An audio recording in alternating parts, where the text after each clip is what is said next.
Well, the big story today, Adani stocks surged up once again on the back of clarifications by some of the most senior lawyers in India explaining the sum and substance of the charges against Gautam Adani, Sagar Adani and others. What does it really amount to and what is this a part of? But firstly, as far as the stocks themselves were concerned, this is what my colleague Agam Vakil explained to us in this report. Following a release from the Adani Group company which suggests that Gautam Adani, Sagar Adani and Vineet Jain have not been, charged with any violations with respect to the FCPA, we have seen a sharp surge in all the Adani Group companies. Let's start off with something like an Adani Enterprises, which advanced by as much as 11% in an intraday basis. Not only did we see it take out the mark of 2,300 rupees per share, but also hit 2,400 rupees per share on an intraday basis. What is really interesting is because of its recent decline, we had seen a lot of calls being written at the 2,300 mark.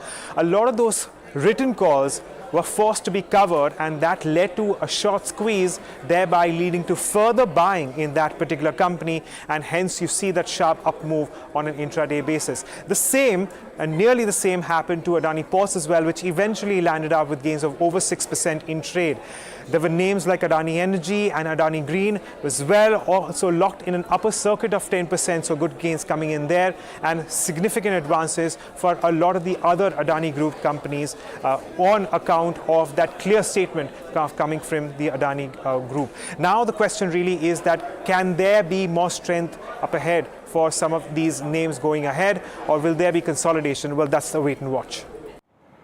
Well, joining us now, the senior Supreme Court lawyer Mahesh Jethmalani, former Rajya Sabha MP, somebody who's been tracking this very, very closely indeed. Thanks so very much for being with us. As I understand it, the bottom line is that Gautam Adani and the others, Sagar Adani, for example, have not been charged with violations of the US Foreign Corrupt Practices Act, right? That's the bottom line over here in your reading of what the US has put out.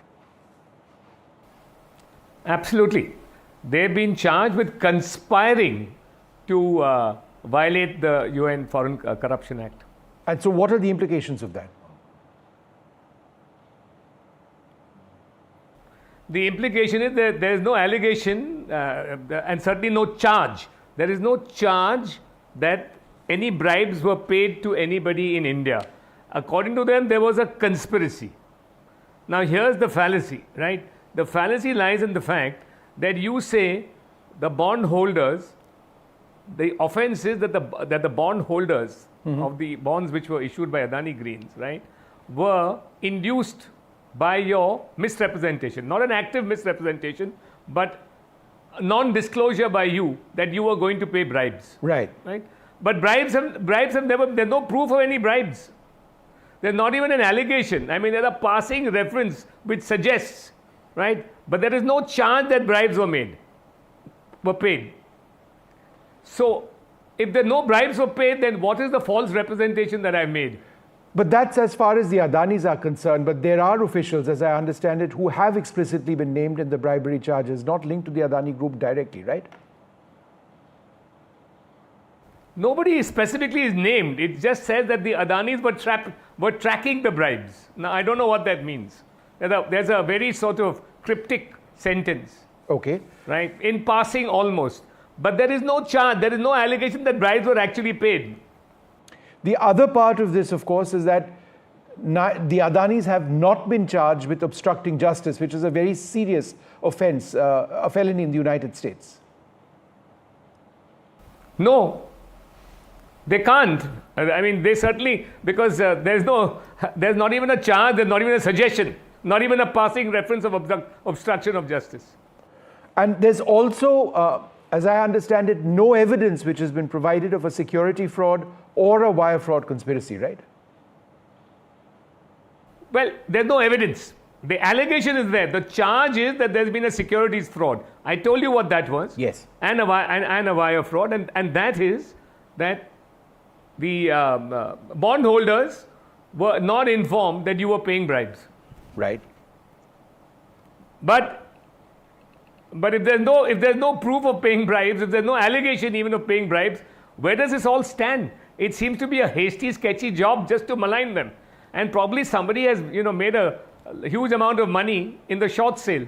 So that's $2.4 billion. So that's important what you're saying. You're saying that this is a conspiracy against them. It's not a conspiracy by them. Of course, it's a conspiracy against them. I mean, somebody in the DOJ, right, has joined hands with, I'm sure, another bunch of short sellers and, people in India who are interested in maligning the Adanis. And on what basis do you say that? Do you say that from the experience of what we've seen happening in Hindenburg in the past, what the Supreme Court had said about Hindenburg, what the short sellers themselves claim to have done? What do you base the statement you just made of yours that there is a conspiracy at some level against the Adanis presently? Well, I mean, there's a pattern of activity, isn't there? This always happens. The timing is so telling. It happened before Parliament in 23, right? When the Hindenburg hit job was done. And it's happened just before Parliament now. Is this purely coincidental? Once you did it before Parliament, yes. The second time. And both times there was, the consequence was threefold. You damaged the Indian growth story. You damaged the Adanis personally, this time to the loss of $2.4 billion, right? And you damaged the retail investors. So somebody has no concern, and this is irresponsible. Hindenburg was a hit job. As we now know, the principal was a Chinese agent being investigated for espionage on behalf of the Chinese state in America. Nothing was done about that aspect. Nobody has denied it. I dare anybody in the US government to deny that. That Anla Cheng was a beneficiary of that short sale through the trust fund which she jointly held with her husband. Okay. So what? I mean, I don't know who you mixed up with. I'm not able to understand. I don't understand the many diverse actors who've come together to hit the Indian economy and to hit Adani in particular. No, but you mentioned China. Do you believe that in this case as well, there is a potential China hand to destabilize things, the Adani Group? I have no reason to believe that. Is this an attack, therefore, against India in a sense that given the fact that this is among the largest corporates in Asia, it employs tens of thousands of people, it's been growing at a phenomenal pace. In a sense, do you believe that this is an attack not just against the Adani Group, but the India growth story? Well, the consequence is certainly to impact the India growth story and affect our economy and sort of create jitters about regulatory agencies in this country to scare people off that we don't have high standards and so on and so forth. That's the consequence. But I can't tell you the actors involved, and I can't say that I can't understand why even the Democratic Party, right, would want to do this. The Democratic deep state. I mean, I'm told there are two deep states now, right? The Democratic deep state, why would it want to do this? Because on the one hand, they embrace us as an ally in Quad. But something obviously went wrong after 2023 when you had that bipartisan welcome to Prime Minister Modi in America. What's gone wrong? You embraced him as an ally, right?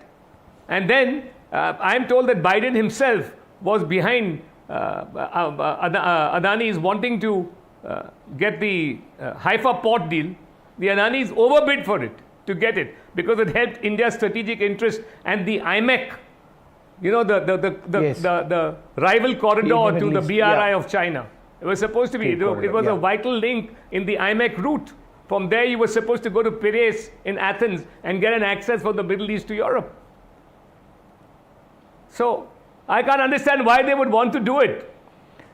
So a final question, therefore, if the opposition keeps targeting the government and the Adani Group and makes these allegations of some sort of a nexus between industry and politicians or industrialists and politicians, how would you respond?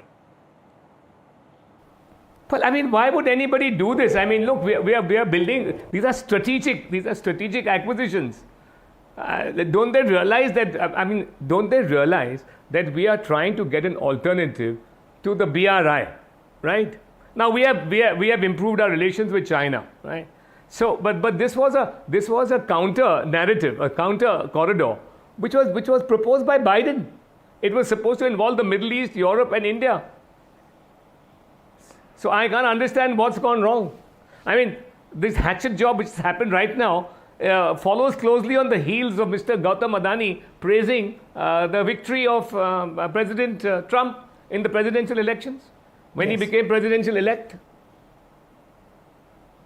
The Americans send out very confusing signals. I don't know whether they can ever be genuine allies, or it all depends on the party in power. That's an important statement. Thanks, Mr. Jethmalani, very much for being with us. Vineet Bullinginkar, head of research at FA Ventura Security, and Rajat Sethi join us. Rajat is an economist and a political analyst. Vineet, let me come to you first. Is there a fundamental issue of trust that we need to look at when we look at India and the United States and the fact that this has been triggered at a questionable time? Do you believe that there is something larger at play, that this is not a conspiracy by the Adanis, it's a conspiracy not just against the Adanis, but perhaps against the India growth story? So, we are tending to believe in that because of the severe targeting that has been happening in the case of the Adanis. First, we had Hindenburg 1, Hindenburg 2, and now a frivolous case which has been filed. It's nothing short of an FIR, which needs to be inquired against before you press charges. And here charges are pressed against them, and there is no real direct case of bribery being said, direct evidence or any suggestion of bribery against them. So this is a very, very frivolous case, and I think it will not stand much merit in the court of law. In any ways, the Adanis will be using the best of minds to defend themselves. But, you need to see this more in the light of the fact that, there has been a lot of talk on the internet that, India is not complying with the demands of the deep state. And the deep state has been using different kind of activities to, pressurize India. So one was the political scandal that happened through Canada. Now we are seeing, the suspension of engines for our Tejas Mark II jets. There's unnecessary delay even after second time they have been approved. Now we have this activity that is happening against it. Then, fourth, if we talk of the way FIRs have been filed against the Indian politicians and very cozying of the, the Khalistani puppet in the America. See, it obviously points that there is a lot of case being done to, put pressure on India so that we comply to the ways of the West. And that is not very good it's not good for the relationship because relationships essentially have to flow two ways. Let me ask you one more question before I go across to Rajat. The fact that we've seen the Adani stocks rebound today and hit the upper circuit breaker, I think there's been a 20% gain by and large. Is this an indicator that the markets are discounting these attacks? See, what has happened is the fact that, we had no clear charges being framed, That willingly suggests that this fall that took place, which was on the basis of these charges, should now get retraced back. So, we saw almost a 30% correction. And now we are going to see that being played back, but gradually, because, a sharp cut has tarnished investor confidence because, investors have invested in the Adanis once, twice, the third time. They've been hit third time and they've been suffered losses. So, a lot of people will not come in saying that, who knows when again they will be attacked again. So it will take a little bit of more time for the confidence to come back. But definitely the intrinsic valuations and the current market cap are absolutely undervalued. And we believe that these stocks will rally in the course of time. Rajat, do you believe that there's a conspiracy at work over here? The word deep state has been used quite frequently in the last couple of days. And I do suspect that word deep state is used, by those who believe that their interests are being targeted. It depends. The left uses it, the right uses it as well. And it leaves a lot of people utterly confused on what exactly is the deep state. What is your understanding of the deep state? Do you believe in that philosophy or the theory that there is some interest which is hidden, which is working against India? So there are, in my limited understanding, there are two motives behind the deep state. One, there is a pure economic motive, largely led by the military-industry complex. And then there is a second, more ideological deep state, which has, such strong beliefs and such strong urge to sort of meddle into global affairs, something that we saw in Bangladesh. That urge comes to the fore, and we see that deep state meddling into the affairs of countries around the world. But the former one, there has been, a concerted effort by Prime Minister Modi to indigenize various technologies, various defense technologies, right? From quantum technologies to artificial intelligence to chip making. A lot of these things are going to make India a self-sufficient power for the future.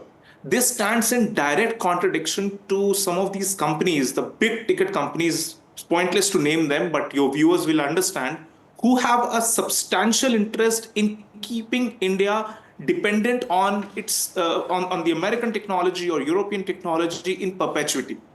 That is getting broken, and Adani and Adani Defense and bunch of startups which are building technologies in the country are creating an uncomfortable new reality for that deep state. Secondly, as I said, the ideological motive. Otherwise, what was the logic where you have one government which is going into a transition mode, the new government coming into the US, the DOJ could have sat through for another month or so, built up a better case and presented it to the new administration. There seems to be a hurry to put forth, certain set of loosely found out facts and accusations rather, put them together into a documentation and throw a fit around those allegations. And on top of that, you have an opposition party who perhaps deliberately they are, turning a blind eye towards the strategic interests that are tied in with the Adani's foreign forays also. Pick up Sri Lanka for an example. After so much of back and forth, we were able to secure one of the terminals at Colombo port. A project which has been right backed by the US government, Chinese. Rajat. I think that's a key point. There's a Exactly. huge investment by the US government in that project as well. So it does fulfill a larger... Absolutely. And this is what is baffling. This is what even Mahesh Jethmalani ji was saying. This was primarily done along with American interest to have some sort of a footing in the Indian Ocean strategy. We always talk about Indo-Pacific, and there are conferences after conferences co-organized by the Western powers and by India. And on the other side, you have such a vital project on security from a security prism, and you are completely throwing that under the water. And you look at Haifa port and the strategic significance that Haifa port has. Look at the Kenyan investments that Adani Group was planning to make. The amount of pivotal alternative that we were giving to the African subcontinent, to a bunch of countries in the Indian Ocean rim as well. All of that comes to a knot by this reckless, concoction of accusations. And on top of that, you're cutting all the access to international finances. Adani Green is the world's biggest renewable energy company. And, the biggest renewable energy company which could have, catapulted India's efforts into the future in terms of greening our energy mix. All of that can come to a knot by this recklessness. And on top of this, all of this, I believe that the opposition should have been more careful. I agree, asking for free and fair investigation is important, but have some trust on our institutions. Our institutions, right from the Supreme Court and SEBI. You cannot start doubting our own institutions at the behest of Western institutions. This is the limited point that the opposition needs to sort of keep in mind before constantly being in search of smoking guns every time an Adani name is being discussed on international platforms. Mr. Bolingekar, there was the mammoth Adani coal project in Australia that came under incredible international scrutiny, Australian scrutiny. There were efforts to shut it down. The group fought for a very long time, cleared every single legal concern, and that project is on. There's been the entire Hindenburg episode. The Supreme Court ordered a panel The question marks were raised on the panel, but the panel itself was composed of some of the most well-credentialed Indians. Then, of course, there's been the action of SEBI. There's been, references by the Supreme Court. And now you see this happening again. It does appear to be a pattern, not just limited to Hindenburg, but one that's been going on for a period of time. Yeah, so I would like to be a little bit expansive on the geopolitical scenario. See, it's not my cup of tea, but I'll try to connect the dots that I see it. All the ports that India has taken, the Haifa port, or you talk of the Colombo port, are against economic interests of China, right? And recently, when they went into Kenya, got the transmission business and the airport business, China is also a vital player in the those markets. And if you talk of Australia, where India has gone and set up base, China has also got inherent interest in Australia. So you're seeing from every angle that the Chinese hegemony is getting challenged by a corporation or a group that has got ambitions in the infrastructure space. And, just to pin it down, along with the India growth story, I believe that this deep state cabal and the communists of China have come together in challenging and putting, spears in India's growth story. And by targeting the largest corporate house, by indicting them in the US, what you are doing is you're shutting off the financing arm, because, the American bond market is one of the biggest bond markets. And the Adanis who are into infrastructure business, which requires a lot of debt, they get long-term debt at very cheap costs. And typically that kind of capital is not available in India for the long-term tenure. So, by restricting them, by tying them up in a case, you're actually kind of restricting them from raising capital and then, then holding back the growth. So I think this is the larger game which is at play. And, so there are multiple things coming together. You have a domestic lobby which caters to them. And, they also benefit by shorting the stocks. Yeah. So it's all common interest coming together. Shorting the stock becomes a self-financing scheme for the entire ecosystem, and you hamper the growth of Adani's, along with not only suppressing their growth, but also putting question mark on their credit ratings, and trying to get them into some kind of a debt trap of sorts. I But just the want to Adanis were focus a very little bit smart. on that strategic aspect of things. Rajat, join me in this. The Chinese have a port called Hambantota in Sri Lanka on a 99-year lease. Sri Lanka wanted it developed. They couldn't pay for it. They had to transfer ownership. The Adani Group, along with the United States, have got access to Colombo, a very important port project taking place over there, at a time when China has made huge economic inroads into the entire region. Certainly Sri Lanka, certainly Myanmar, certainly Thailand as well. China has been trying to get a massive foothold in the Maldives. We've had Chinese so-called research ships dock in Malé as well. The Chinese have gotten into a defense agreement with Maldives where they would, free of charge, provide weaponry to the Maldives should they require it. The Chinese have got a massive say. They've got their first overseas military base in Djibouti in the Horn of Africa. They have this entire region encircled. They've been selling submarines to Bangladesh, warships to Thailand, right? And I'm not even talking about Pakistan and Gwadar port over here. They made massive investments in Africa. And then, of course, there's the Belt and Road Initiative, which is a primary part of their foreign policy, for right or for wrong. If India challenges that by working in Colombo, by working with the Maldives, by trying to step up investments in Kenya, by opening up the Middle Eastern trade corridor once this war ends, it is in direct clash or conflict with what China is trying to do. Is this a clash of great powers with the Adani Group finding itself in the middle of this? See, in my understanding, national champions have been cultivated not just by, one or two countries, but it has been a strategic move by a lot of countries, right from Japan, Korea, America, Germany, even UK. And of course by the Chinese, because that's a communist setup, and we've seen how China backs its state enterprises. All in all, these entities, these really big entities, corporate entities or state-backed entities become your vehicle to execute your global ambitions. Adani was one such group, along with Reliance on the digital front, Tata's on the the other infrastructure-related projects within in the domestic realm.